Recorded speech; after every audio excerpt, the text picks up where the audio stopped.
Hi, this is Mukunda Mark, and I'm here at Integral Yoga. So I use the Mukunda because I was just teaching, and a lot of people know me here as that name, which I know a lot of you know me as Mark. And I'm doing the reading from the Golden Present Daily Inspirational Readings by Sri Swami Satchidananda. And I am sharing these for 365 days. And, I knew a lot would be going on through the course of this, that in a year, all the things that can happen that we can imagine and we can't imagine. And I was just interested to see how it would be to hold on to a practice like this. And it's definitely proven to be difficult for a lot of different reasons. But I'm catching back up here. So this is September 7th, and the topic is Few Are Willing to Pay the Great Price.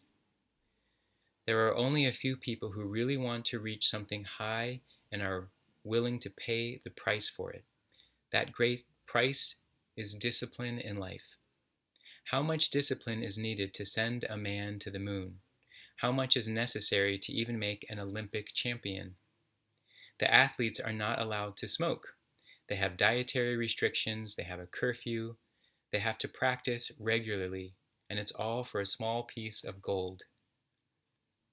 How much discipline is necessary to climb an ordinary mountain? And how much more discipline is required to climb Mount Everest? Here we are trying to climb the highest mountain, Everest. All the great sages and saints said, discipline is necessary. Discipline your life.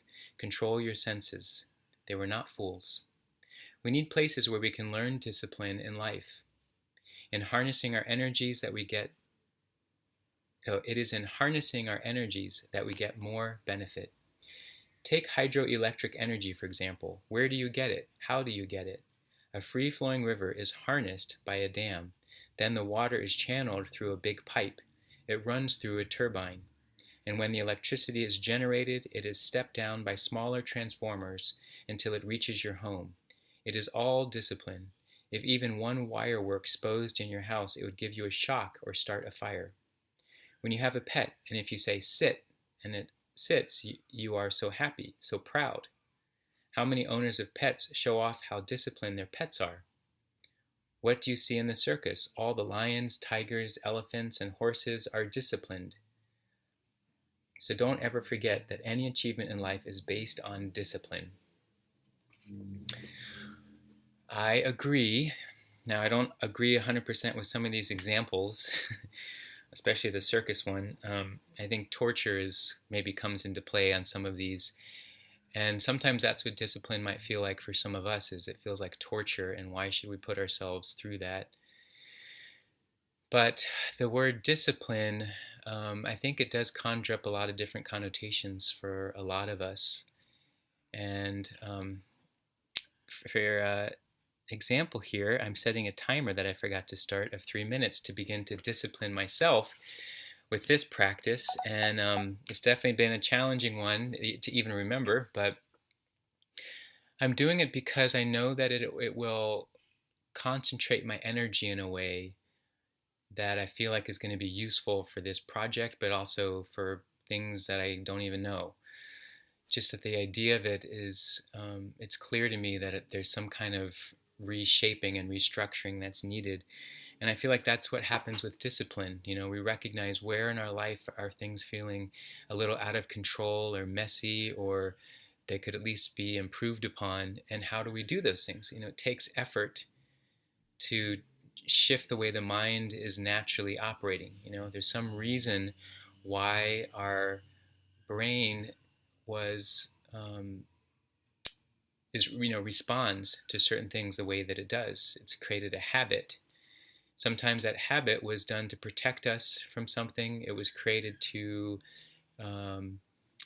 shield us from something that could have brought harm, or it was just done to distract us from realizing our true self.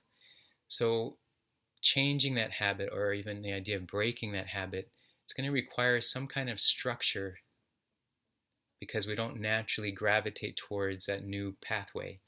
So that structure could be some way to discipline the mind in a positive, healthy way that redirects the energy.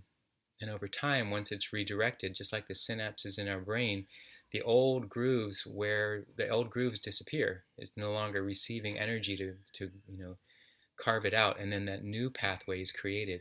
But it takes some kind of mental effort that, like he says, few are willing to pay that great price, because we want to default to comfort.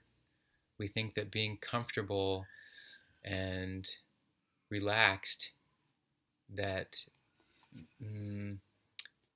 sometimes we don't recognize that that's actually more shifting into the area of sloth, and we're actually not serving ourselves or our brothers and sisters, our humanity.